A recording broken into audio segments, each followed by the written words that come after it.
Intergenerational conflict is a common source of friction in communities. Surprisingly, in an era when racism, sexism, and other forms of group bashing are pretty taboo, older folks often won't hesitate to slam teens and young adults for their perceived flaws and failings.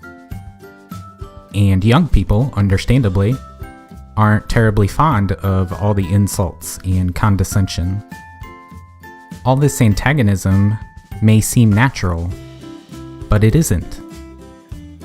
It's the result of the creation of our mass education system and the invention of adolescence, largely out of thin air, at the turn of the 20th century.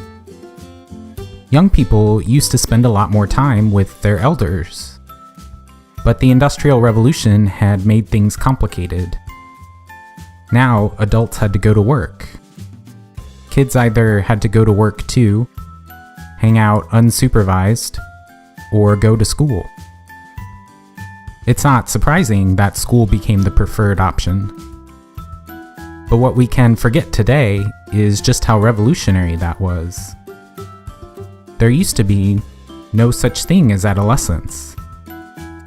A massive, scholarly review of over 200 pre-industrial societies found that 60% of those societies didn't even have a word for it.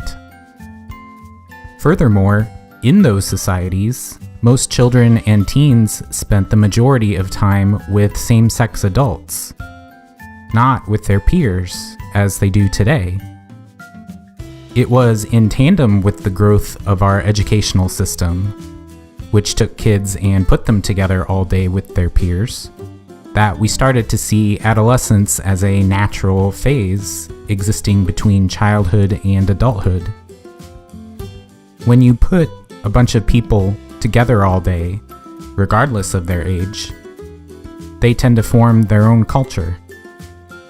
They develop their own beliefs, values, codes, tastes, preferences, desires, and ways of interacting.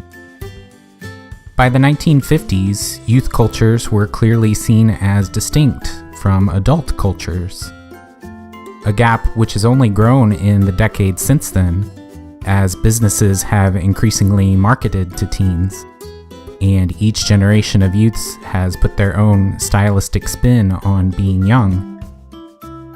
I'm not trying to deny the benefits of our educational system, but I think it's about time we consider the ill effects of keeping entire generations of young people away from adults other than their parents and teachers.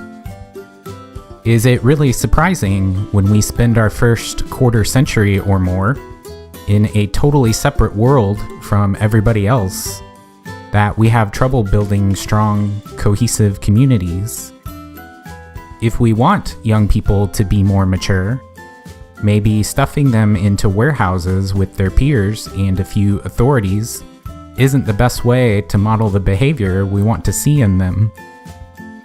The latest neuroscientific research claims the brain isn't fully developed until we're in our mid-20s. But what if that's the result of this system of age segregation that flies in the face of how we did child rearing until 150 years ago?